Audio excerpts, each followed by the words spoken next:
noches, Jenny. Buenas noches, Ricardo. ¿Cómo estás, Maite? Buenas noches. Bueno, la última semana de noviembre nos toma con una crisis, lamentablemente, en el Ministerio Público. Sí, la Junta Nacional de Justicia se ha declarado en sesión permanente.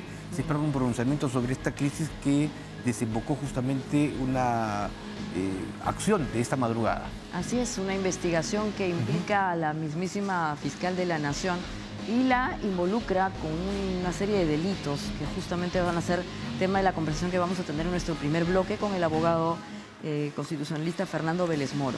Pero también hablaremos sobre otro tema que es importante. El último fin de semana se conmemoró el Día Internacional de la No Violencia contra la Mujer. Así es, el sábado. Así es.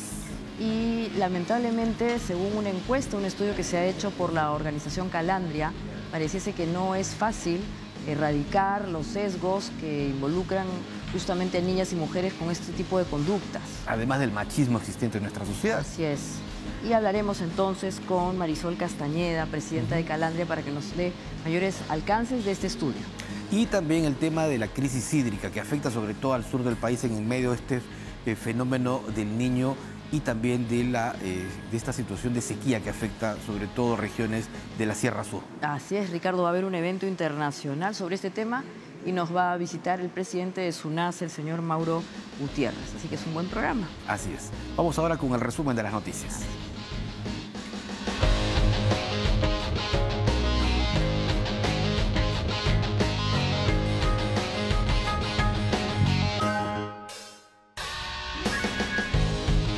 Una decisión adecuada es la renuncia de la señora fiscal de la Nación o la remoción de la misma en el cargo.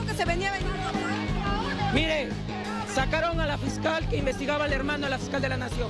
Sacaron al fiscal que conocía un caso grave de lavado de activos. Han descabezado al equipo Cuello Blancos.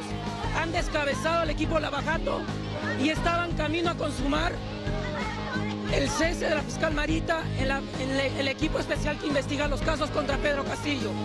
Creo que muestras de que no hay ningún compromiso de la fiscal de la Nación con la lucha contra el delito, el crimen, la corrupción y el crimen organizado está puesta en entredicho. Estoy ingresando esta denuncia constitucional porque me parece indignante que el Ministerio Público, una institución que debería además cautelar los derechos fundamentales de la persona, garantizar el interés nacional, hoy veamos a través de estos hechos escandalosos que lo que se ha mostrado es una clara instrumentalización política para socavar y poner al servicio de unos cuantos el Ministerio Público. No voy a mencionar nombres por cuidarme, obviamente mi integridad, pero hay varios que estaban detrás pues, de las sanciones de Soraya. Yo estoy completamente seguro que ha habido en algún momento, en algunos de ellos seguramente canje de favores.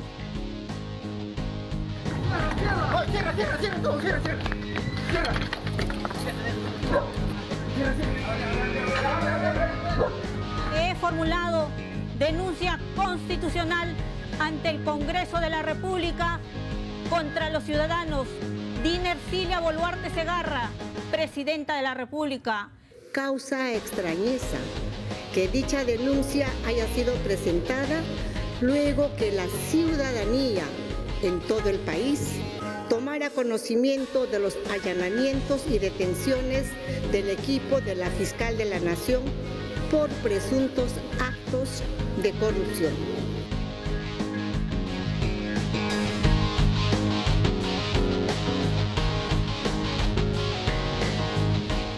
Bueno, la situación es complicada, Ricardo. Bastante complicada desde la madrugada en que se dispuso el allanamiento y detención de los asesores de la fiscal de la Nación. Así es, y la percepción que hay en la ciudadanía es que hay una suerte de desorden entre los poderes del Estado. El Ejecutivo ha sido acusado justamente por la fiscal, el Ministerio Público, pero finalmente también está el Congreso, y para entender un poco si existe o no control entre estas distintas instituciones y poderes del Estado, está con nosotros Fernando Vélez Moro. Buenas noches. ¿Cómo está? Muy buenas noches. ¿Qué es lo que está pasando? Lo que estamos viendo es un juego de poderes, sin duda. Amanecimos todos con la noticia de la realización de diversas diligencias fiscales con apoyo de la Policía Nacional al entorno en situaciones de allanamiento y captura al entorno más cercano de la fiscal de la Nación, en cuyos documentos fiscales colocaban a la doctora Patricia Benavides, fiscal de la Nación, como integrante de una organización criminal. Y al parecer la respuesta de esta alta funcionaria no ha sido otra que la de generar una suerte de distracción o que la ciudadanía mire para el otro lado efectuando una denuncia constitucional contra la presidenta Dina Boluarte. Y en el medio tenemos a la Junta Nacional de Justicia, que podría ser la entidad que en ese momento podría dar la solución a este caso, ¿no? Porque tiene la competencia para suspender provisionalmente a la fiscal de la Nación. E incluso dentro del Ministerio Público, los propios fiscales supremos le han exigido la renuncia a la fiscal de la Nación, precisamente porque es bastante comprometedor la situación en la que se encuentra, ser sindicada como integrante de una organización criminal. Doctor, pero en el caso de la fiscal Varita Barreto, que es quien justamente gesta esta investigación, solicita al Poder Judicial la detención y el allanamiento, es decir, ella cuenta con información bastante importante que ha podido deducir que sobre esta suerte de red de corrupción está la propia fiscal de la Nación y su entorno más cercano, que muchas veces fungía de asesores o de coordinadores parlamentarios, porque más trabajaba, parece, en el Congreso que en el Ministerio Público. Sí, como todo fiscal, está elaborando una teoría del caso, que es la que posteriormente va a llevar en a una supuesta acusación en su momento, una acusación fiscal. Y como parte de la teoría del caso, evidentemente está construyendo el esquema de una organización criminal dirigida por la fiscal de la Nación, en la que los brazos operativos son estos asesores que forman parte del Ministerio Público, pero que, como bien señalas, tenían relaciones de coordinación muy estrechas con algunos congresistas de la República para que estos adopten ciertas decisiones que le convenían a ella como fiscal de la Nación. Y lo que se ha hecho público conocimiento, que parte de estas coordinaciones eran las relativas, uno, a la inhabilitación de una fiscal suprema como la doctora Zoraida Ábalos, otro a la designación del actual defensor del pueblo, José Gutiérrez, y tal vez el más importante es precisamente la realización de los actos de investigación y denuncia contra los integrantes de la Junta Nacional de Justicia, que es precisamente la que estaba investigándola a ella, a la fiscal de la Nación. Entonces ahí hay un nexo causal en la teoría del caso, repito, de la doctora Varita Barreto, según el cual la fiscal de la Nación logra incidir sobre las voluntades, todavía no se sabe a cambio de qué, de algunos congresistas de la República, para que estos congresistas de la República a su vez realicen determinadas votaciones o determinadas acciones que la protejan a ella de una supuesta investigación en un procedimiento que se le está siguiendo en la Junta Nacional de Justicia. En conclusión, lo que buscaba la fiscal de la Nación era lograr que los integrantes de la Junta Nacional de Justicia puedan ser destituidos para que ese procedimiento de investigación, ese procedimiento disciplinario que se le sigue a ella, ya no continúe. Y obviamente, por la gravedad de la situación que se está investigando en la Junta Nacional de Justicia, podría incluso derivar en una destitución de la fiscal de la Nación. Claro, pero hasta el momento esto es una investigación, ¿no es cierto? Se ha abierto la investigación y digamos que se está utilizando como elementos para iniciar esa investigación estos chats, ¿no es cierto? Estos mensajes que se han estado cursando, en donde hay comunicaciones y bueno, digamos que hoy día sobre eso es que se está construyendo el caso. Ahora, sin embargo, usted ha descrito bien las situaciones como una suerte de ajedrez, porque ante la acusación y la investigación, la fiscal lo que ha hecho es ahora acusar al Ejecutivo, también por una situación particular, tratando de generar alguna presión. ¿Se puede generar presión o no? Todavía no sabemos del todo cuáles son los vínculos exactos entre la fiscal de la Nación y la presidenta de la República. No olvidemos también que la propia presidenta de la República o el entorno más cercano del presidente de la República también tienen investigaciones a nivel fiscal.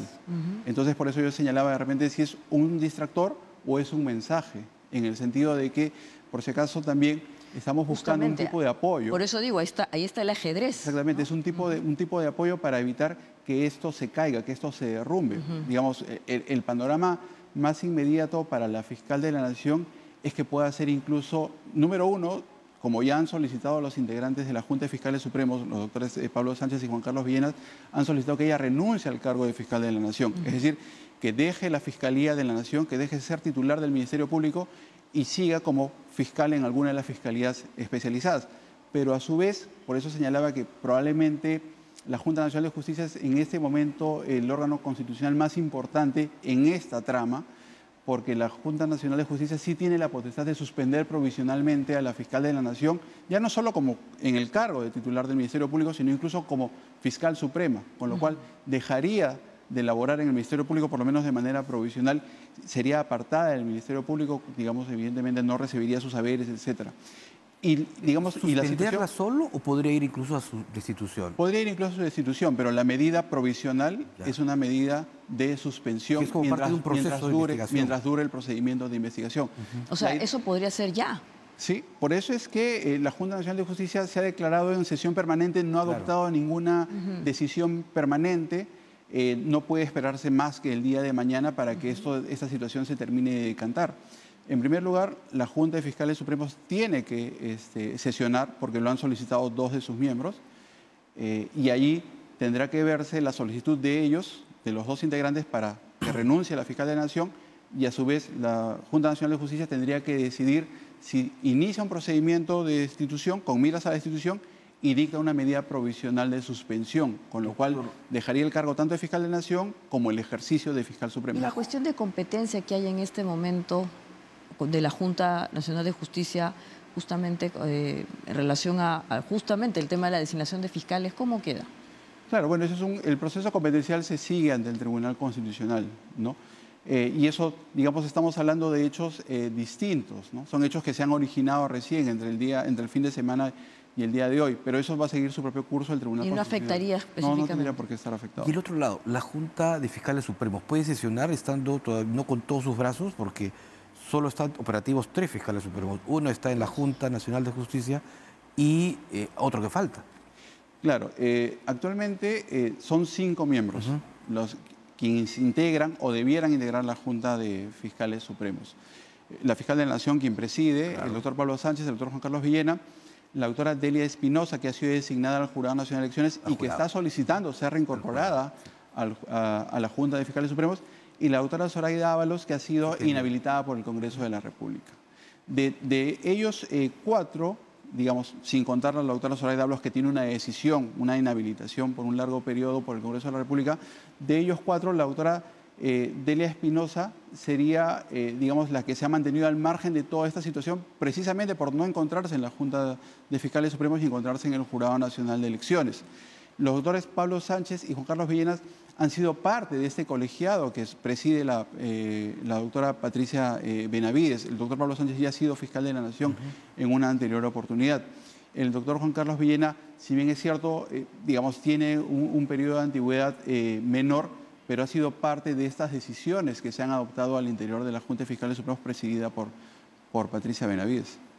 Entonces, para ir más o menos preveyendo lo que va a pasar mañana, eventualmente sería destituida la fiscal. La decisión que puede tomar mañana la Junta Nacional de Justicia es la suspensión provisional, mientras dure el plazo, el periodo del procedimiento disciplinario con miras a destitución, que tendrá que producirse al final del procedimiento, ¿no? O sea, la Junta es la más, digamos, directa para suspenderla, más que la Junta de Fiscales Supremos. La Junta de Fiscales Supremos le puede pedir que, como de hecho lo han hecho los 2 fiscales supremos, que se encuentran en funciones en la Junta de Fiscales Supremos, que renuncie al cargo de fiscal de la Nación, pero continúa nombrada como fiscal suprema.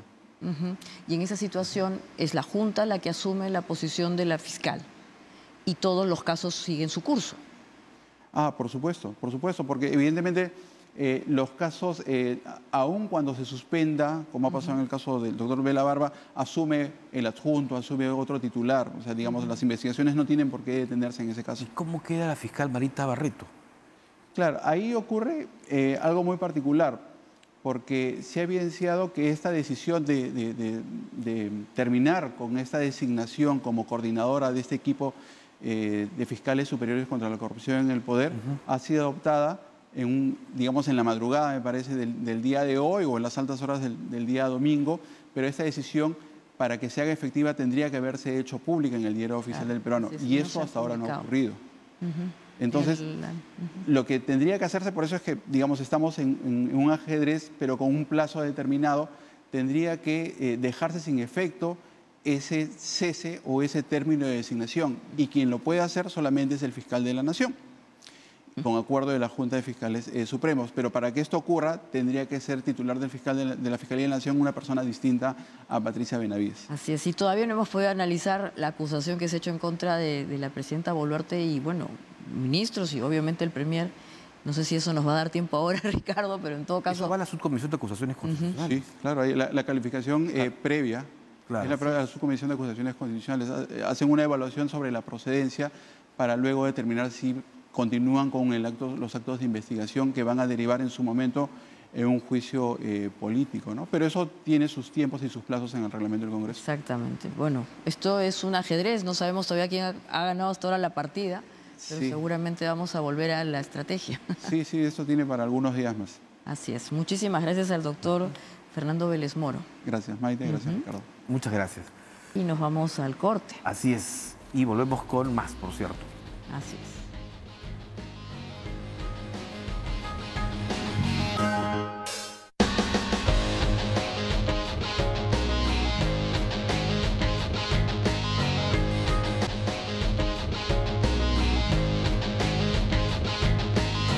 Volvemos aquí a Diálogo Abierto por TV Perú para hablar sobre la última encuesta que ha desarrollado Calandria, Maite, y que está relacionado básicamente a la percepción que tiene la gente sobre la violencia a los niños, o mejor dicho, a las niñas y mujeres en el Perú. Así es, en el marco, como decíamos, del Día Internacional de Lucha contra la Violencia de la Dignidad y las Mujeres, justamente. Y está con nosotros la presidenta de Calandria, Marisol Castañeda, para que nos dé más insumos sobre este estudio. Buenas noches, Marisol, gracias por estar con nosotros. Muchas gracias por poder llegar al público que ahora nos está viendo.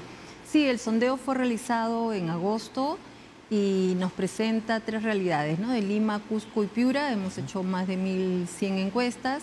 Es una encuesta auspiciada, un sondeo auspiciado por la Unión Europea y AECID, precisamente para poder visibilizar el tema de la prevención de la violencia contra la mujer.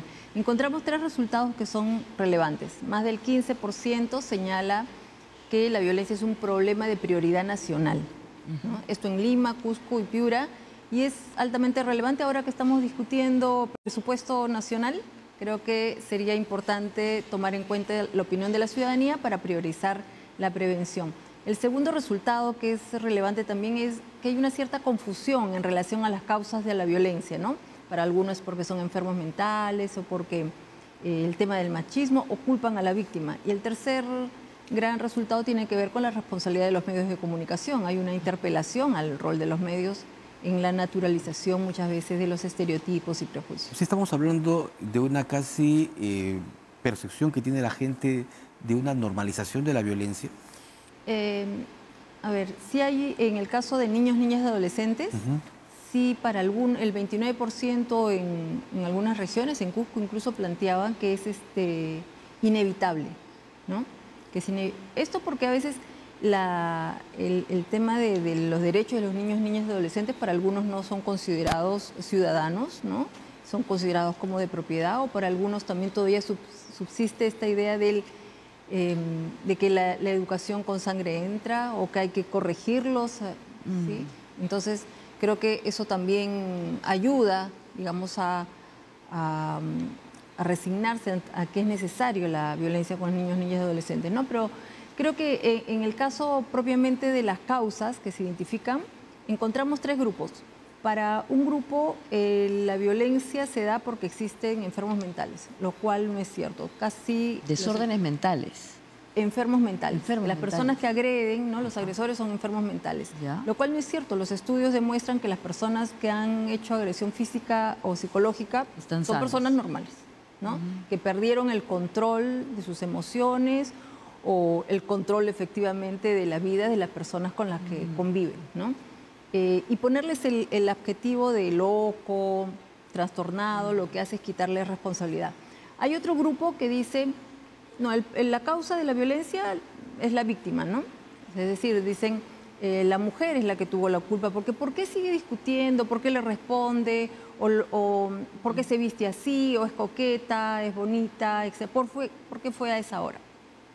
Y un tercer grupo sí plantea el tema del machismo, ¿no? Reconoce que hay una cultura machista, reconoce de que hay relaciones de desigualdad, de poder, para algunos que todavía se reivindica la supremacía del hombre sobre la mujer, ¿no? Y que eso genera pues relaciones desiguales, ¿no? Creo que esa es un poco la principal causa que me parece importante dar cuenta en nuestra sociedad, ¿no? Ahora, ¿cómo se explica, de acuerdo al cuadro que hemos visto, que tanto la violencia contra la mujer como contra niñas y adolescentes son problemas que la gente percibe como relevantes, ¿no? Están ahí como el tercer y quinto problema más álgido del país. A pesar de que se reconoce que es un problema, hay mucha dificultad para justamente evitar estas prácticas que están normalizadas. O sea, es como que no hay una sanción social. En el ámbito más chico, la familia, en fin. ¿Cómo se explica esto? Porque en general la política pública sobre prevención de la violencia contra la mujer trabaja en 3 niveles. El nivel terciario es cuando ya se dio la violencia y lo que se necesita es atención, orientación, sanción, ¿no? Eso es lo que conocemos los CEN, las comisarías, el sistema de justicia.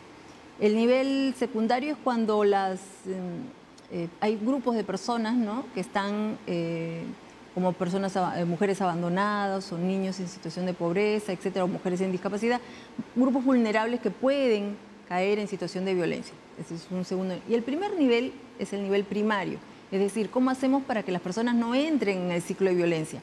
Ese nivel es el que no se atiende, ¿no? Ese es el nivel en el que pueden trabajar los medios, la escuela, la familia, porque es el nivel de la prevención, es el nivel donde tenemos que interpelar los estereotipos de, bueno, la mujer se lo buscó, o la mujer primero tiene que ser madre, esposa, y al último realizar sus sueños, ¿no?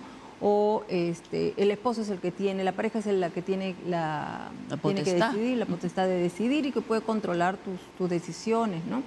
Entonces, a veces preguntan, bueno, ¿y qué hacemos para la prevención? ¿O qué más hay que hacer? ¿Más comisarías, más CEN, más juzgados de violencia? Nunca va a alcanzar, ¿no? Nunca va a alcanzar. Entonces tenemos que todos comprometernos en trabajar este nivel de prevención, que yo diría está en 3 niveles. Por un lado, las causas estructurales de la violencia tienen que ver con empleo y educación. Una mujer que no tiene trabajo, que no tiene medios de vida propio, va a tener más dificultades para tener independencia y autonomía en la toma de decisiones en relación a su pareja. Y una mujer que no tiene estudios también va a tener problemas porque ni siquiera a veces va a comprender que está en un ciclo de violencia, no puede ascender socialmente, no puede conseguir trabajo y entonces sigue en este ciclo, ¿no? Y lo tercero que ya hemos visto, la cultura machista. Ante esas 3 cosas, estamos hablando de un problema que no es responsabilidad solo del Ministerio de la Mujer, sino de todos los sectores, salud, educación, trabajo, ¿no? Y desde los medios de comunicación, Calandria, que trabaja mucho sobre todo en ese tema, ¿cómo podemos actuar justamente para, de alguna manera, prevenir? Porque ese es el tema fundamental. Todos actúan sobre ya lo que ha ocurrido, ¿no?, de cómo remediar las situaciones de las mujeres violentadas, pero cómo prevenir, cómo evitar que estos números sigan creciendo. La ministra de la Mujer decía, maltrato sexual, 7.000 casos a menores de edad el último fin de semana. O sea, las cifras son cada vez más espeluznantes. Existe, me parece relevante destacar, existe la Estrategia Nacional Mujeres Libres, liderada por el Ministerio de la Mujer, con auspicio de la cooperación, ¿no? Y ahí un reto importante es cómo entramos al tema de los patrones socioculturales, a la cultura. Y los medios de comunicación pueden hacerlo no solamente informando y generando debate, que ya se hace y la población se lo reconoce, sino también cómo hacemos para interpelar, no solamente en los programas informativos, sino en los de entretenimiento, donde muchas veces el humor, ¿no?, Claro, se permite decir, por ejemplo, bueno, ¿por qué le dio 4 hijos, no? O hemos visto ahora casos, ¿no? Y bueno, ¿y cuánto van a cobrar, no? De alguna manera sexualizar el cuerpo de la mujer, ponerle precio. Es decir, los medios pueden contribuir primero en un tratamiento ético de calidad desde las noticias. Cuando se trabajan los feminicidios, por ejemplo, a veces se suele tener una mirada, en algunos casos, sensacionalista, morbosa. Para algunos incluso podría ser como un manual de feminicidio, porque te dicen, ¿y cómo lo hizo? ¿Y cómo la acordó? ¿Y dónde la enterró? ¿Y cómo? Entonces, Y sin embargo no hay cintillos sobre los canales de ayuda, porque hay muchísimas mujeres que podrían estar cerca de esa situación y no encuentran canales de ayuda. Ese es en el caso de los feminicidios. Pero la violencia contra la mujer no se reduce a feminicidios. Hay otros tipos de violencia. La ley reconoce 17 tipos de violencia. La violencia en línea, la violencia a la mujer migrante, bueno, violencia sexual propiamente, etc. Pero ahí los medios creo que tienen que... ¿Cómo podemos tener una mirada más integral de la problemática? Contextualizar. El Ministerio de la Mujer plantea 7 lineamientos. Contextualizar la violencia, no revictimizar a la víctima, no dar los nombres de ella ni de los familiares, ¿no? Dar los canales de ayuda, de orientación.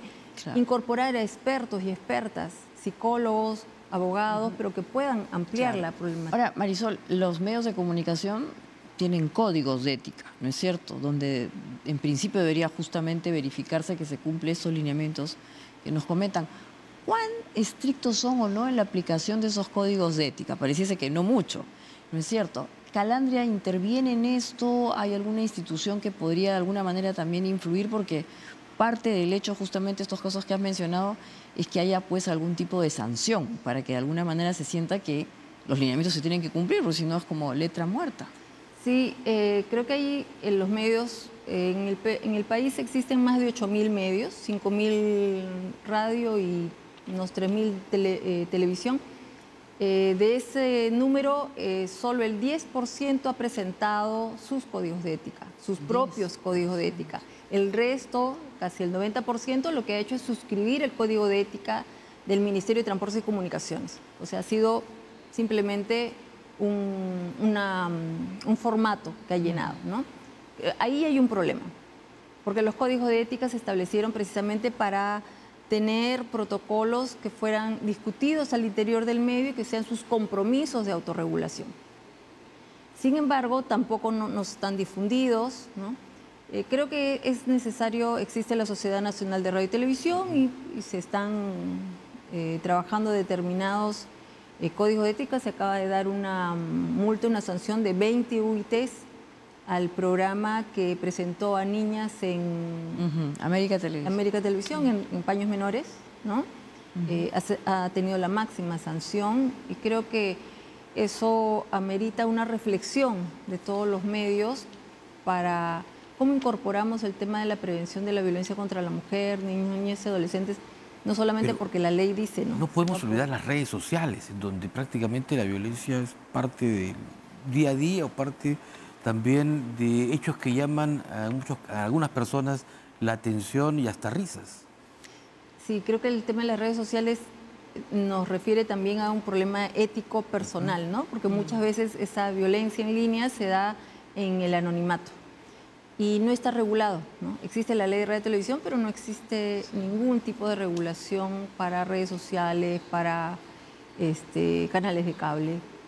¿Los canales de streaming también estarían fuera? Claro. Sí, todos, ¿no? En nuestro país creo que todo lo que es la regulación de radio y televisión, la ley ya tiene, ¿cuántos? 16 años, ¿no? O más.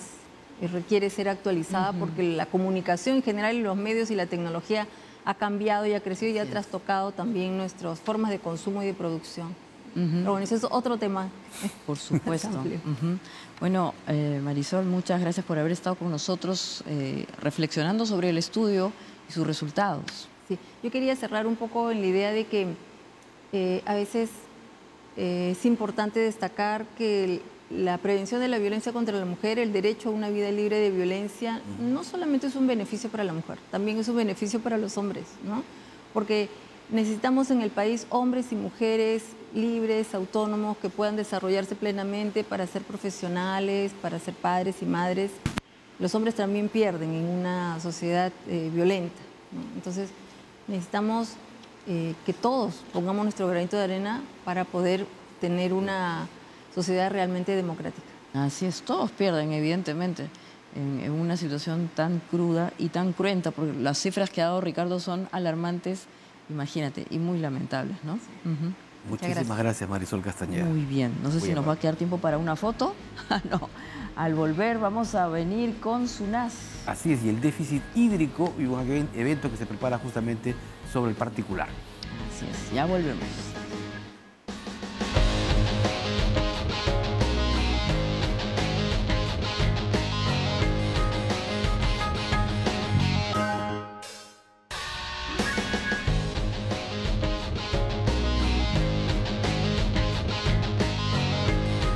Muy bien, hemos vuelto para hablar con el presidente de SUNAS, el señor Mauro Gutiérrez. Con él vamos a hablar sobre un evento internacional vinculado al estrés hídrico. Así es, y además habría que sumar a ello, Maite, de la situación difícil que están viviendo por falta de lluvia, justamente, sobre todo en la sierra sur del país. Exactamente. Buenas noches, señor Gutiérrez. Maite, buenas noches. Ricardo, buenas noches. ¿Cómo estamos? Este es un evento, en verdad, además, que nos permite observar que el problema está en la región, no es solamente nuestro. Sí, un poco para contarles, ¿no? Este es el 15º Foro Iberoamericano de Regulación. Es un evento organizado por ADERASA, la Asociación de Entes Reguladores de Agua y Saneamiento de las Américas, ¿no? Y que SUNAS está presidiendo en estos 2 años, ¿no? Y por eso estamos desarrollando este foro, que tiene como propósito discutir elementos de cómo afectan en general elementos en las materias de la prestación de los servicios.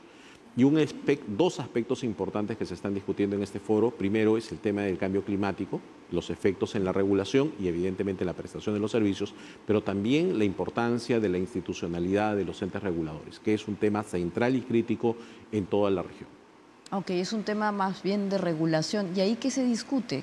¿Cuál es el rol de los entes en este caso? Porque eso es importante, porque cuando hablamos en una situación anómala, por ejemplo, de la presencia del fenómeno del Niño, conlleva a que las fuentes de agua no presenten la regularidad habitual, ¿no? Y por tanto la prestación o la continuidad, por ejemplo, puede verse afectada. Entonces la pregunta es cómo actuar ante esas situaciones. Hace muy poco, hace unos meses, hubo un problema importante en Uruguay. Recordarán que como consecuencia de que tuvieron 4 años con cantidades de lluvias menores a las esperadas, conllevó que sus reservas de agua dulce se redujeran significativamente. Eso puso en una situación algo que uno pensaría que en la región era una cosa lejana, pero no es tan lejana y los reguladores tienen que enfrentar esta situación permanentemente, porque la pregunta es cómo abastezco a la población o cuáles son los estándares de calidad que deberíamos de desarrollar cuando nos presentamos ante situaciones de este tipo. Y justamente, ¿qué podemos hacer en la actualidad? Hay quienes señalan que la desalinizar el agua es una de las medidas, digamos, que podría ayudar muchísimo a zonas como Moquegua, como Tacna, como Puno. Hay que entender, y este es un primer elemento que debemos de tener presente si ya estamos hablando del caso de Perú, es que la demanda de agua va creciendo, porque va en función del crecimiento poblacional, ¿no? Todos los países tienen un crecimiento, lamentablemente también cómo se crece es una variable crítica para el componente de demanda. Una cosa es crecer ordenadamente y otra cosa es crecer de manera desordenada. Ese es un primer tema. Nuestra demanda crece de manera desordenada y a veces por una falta de valoración del recurso como tal, ¿no? Entonces a veces se consume más allá de lo debido cuando podríamos optimizar. Cuando miran, por ejemplo, los europeos o Israel, que es un país, por ejemplo, con baja disponibilidad de recursos, ven y no entienden por qué razón consumimos tanta agua. En promedio, por ejemplo, la OMS nos dice que deberíamos estar consumiendo 100 litros cuando tenemos distritos, en el caso de Lima, que el consumo por día está en el orden de los 280 litros por persona. Entonces, eso también es un tema importante señalar. Eso en Lima.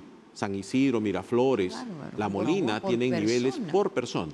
Eso conlleva que los niveles de agua, estando en Lima, en una ciudad, digamos, que es un desierto, evidentemente nos damos muchas veces el lujo de tener niveles elevados de consumo.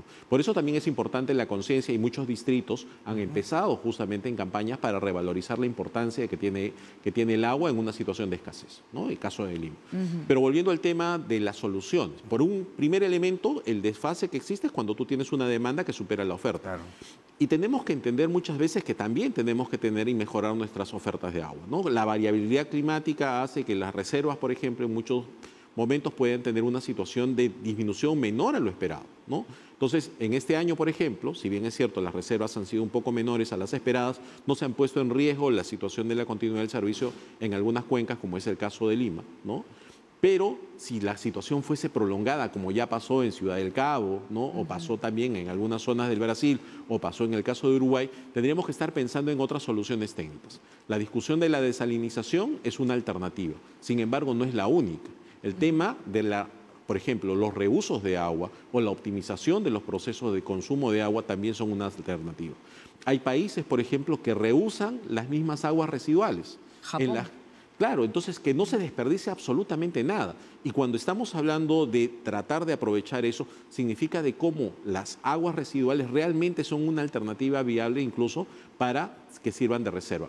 La desalinización es una alternativa en muchos lugares donde efectivamente no se tienen los recursos, pero también hay que pensar otras alternativas creativas cada vez ahora que tenemos un problema de cambio climático ahora, mundial. Señor Gutiérrez, escuchándolo a usted, pareciese que SUNAS también tiene una función técnica vinculada justamente a cómo solucionar estos problemas, siendo que técnicamente, valga la redundancia, es el organismo regulador, ¿no? El que ve las situaciones de competencia, en precios, en calidad, etcétera, pero también están enfrentando ahora las soluciones. Justamente, porque desde el punto de vista del regulador, y como bien ha señalado, el tema de la calidad y el tema de la tarifa está bien íntimamente vinculado. Calidad, por ejemplo, está vinculada a la continuidad del servicio y a tener la disponibilidad. Por tanto, si yo miro la cadena de producción, tenemos que analizar de dónde está viniendo la materia prima. Y la materia prima es la disponibilidad de agua. Y por tanto es importante conocer cuáles son los elementos que pueden estar afectando esta disponibilidad.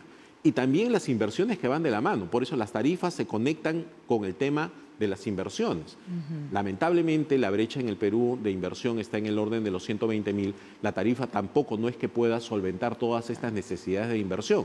Y además, como yo mencionaba, el caso del crecimiento desordenado de las ciudades hace que las brechas de necesidad de inversión crezcan año con año. Por eso el regulador aparece como un elemento, como un actor, también con una mirada de mediano y de largo plazo, identificando cuáles son las alternativas y medidas que se pueden desarrollar. Estas últimas conexiones de agua en Lima y Callao que han tenido por algunas horas a la capital sin el suministro de agua, ¿cuánto va a ayudar a mejorar este proceso de desorden que tenemos de crecimiento? Ahora, lo que nos enseñó, por ejemplo, el corte pasado, ¿no? Que se produjo hace unas semanas, nos entregó varias enseñanzas, ¿no? Una de las principales es que el tema de la información es central, ¿no? Lo que más temen los usuarios es la incertidumbre de no saber cuándo va a volver el agua. Entonces, las estrategias de comunicación, de saber cuándo vuelve el servicio, y lo menciono, por ejemplo, en el caso del fenómeno del Niño, uno de los problemas que tienen las personas, más allá del desabastecimiento, es saber cuándo va a volver el servicio. Y eso lo demostramos en el caso de la capital.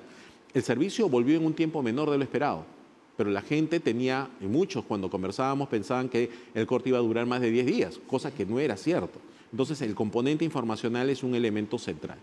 Esa obra lo que buscaba era tener una mayor captación, capacidad de agua para poder desarrollar proyectos justamente en la zona de Villa María del Triunfo, por ejemplo, ¿no? Exactamente. Y conjuntamente con estos elementos de calidad y de regulación también está, obviamente, la educación, ¿no? Usted planteó cosas bien interesantes. Estos datos que nos daban son alarmantes. Todavía hay la idea de que el agua pues no cuesta mucho y entonces en verdad no pensamos que el agua que consumen unos distritos afecta a otras partes de Lima. Efectivamente. Hay un principio de solidaridad que no se está cumpliendo. Es correcto, y hay que entender dos cuestiones. El agua no acaba en el momento que te llega en el caño. Así es. Para empezar, ¿no? Porque el agua llega, el agua cruda, que podemos captar si tenemos la suerte de tener un río, un reservorio, ¿no? Tiene que transformarse y potabilizarse. Ese proceso de potabilización luego tiene que llevarse hacia la casa, que significa que tengamos en las casas nuestro caño, que tenemos la suerte. Pero no acaba ahí. ¿De ahí dónde va? Tiene que recolectarse. Y luego de recolectarse no es disponer y tirarlo simplemente en cualquier fuente o en algún reservorio donde se coloque el agua residual, sino tiene que tratarse, porque si no genera contaminación. Y la contaminación por aguas residuales puede generar más enfermedades, por eso es que tiene que ser un ciclo completo. Y ahora la idea no es pensar el desagüe como un residuo, sino como un insumo que puede ser reutilizado. La importancia de eso es que muchas veces no somos conscientes de cuánto consumimos. Y por eso parte con el tema de la educación. Entender que el agua es un elemento escaso, que el agua potable no es el agua libre, es un agua que necesita ser tratada y por tanto necesita ser valorado y que se transforma y necesita también uno pagar por este servicio. Uno debe entender que la facilidad de tener agua potable en casa implica que ya no estamos yéndola a buscar, ¿no? Creo que hace unas semanas, ¿no? Tuvimos el Expo Agua, que es un evento que nosotros realizamos todos los años con los colegios, ¿no? En los que se convoca. Este año hubo una participación de más de 800 colegios a nivel nacional, en la que los chicos comenzaban a valorizar y mostrar proyectos tanto de comunicación, poesía, pero también proyectos científicos. Y una de las cuestiones que realmente vale la pena y que uno dice por qué está haciendo este trabajo, una niña de una zona me dijo, ¿usted sabe lo que significa cargar un balde de agua a 2 cuadras? ¿Por qué? Justamente ellos habían desarrollado un filtro casero para tratar de disminuir los niveles de partículas que tenía el agua que estaban recibiendo. Entonces, ¿qué nos muestra? Que muchas veces nosotros abrimos el caño y creemos que es una situación normal, pero eso no es normal para una cantidad importante de peruanos. En el Perú, 1 de cada 10 personas no tiene acceso a la red de agua potable. Estamos hablando de más de 3.3 millones de personas que no tienen las ventajas que muchos tenemos de tener un servicio de agua en nuestra casa. Y este evento además va a servir para seguramente compartir experiencias entre los distintos países que se han convocado, ¿no? Efectivamente, este evento, como señalaba, es el evento central de la ADERASA, de la Asociación de Entes Reguladores de América Latina de Agua y Saneamiento, que agrupa 18 países. Uno de estos es un país invitado, que es el país de Portugal, que compartimos experiencias y los retos que se presentan en la región. Un tema que nos llama la atención o que es central para todos los reguladores son los efectos del cambio climático, el efecto del Niño, por ejemplo, y cómo tratar, cómo tiene que actuar la regulación en un entorno no solo de disminución de crisis hídrica o de exceso de lluvias, en general sobre la presencia del riesgo de desastres, cómo actuar en esa situación. Pero también mencionaba, tan importante como saber actuar en el caso de desastres, es cómo también proteger la institucionalidad de los reguladores. Cómo hacer un regulador y ser un regulador técnico que permita justamente tener una mirada de largo plazo. Recordemos que en muchos casos el papel de la regulación está íntimamente vinculada a la inversión. Por ejemplo, la participación de inversión en APPs, ¿no? Depende si tengo un marco que me permita una regulación que sea sostenible en el tiempo. Cuando tenemos una brecha de inversión enorme, es importante también tener reglas que sean precisas y técnicas con el propósito de tener tarifas que nos den sostenibilidad. Eso es lo central, porque es muy fácil en muchos países de la región, muchos países han querido entrar a la regulación directa, ¿no? Dejando de lado el papel técnico de regulador. Y esa es una cuestión que vamos a discutir en este foro. Perfecto. Es un elemento central. Muchísimas gracias, don Mauro Gutiérrez, presidente ejecutivo de SUNAS. Muy amable por su participación esta noche. Muy bien, y nos vamos al corte, ya volvemos.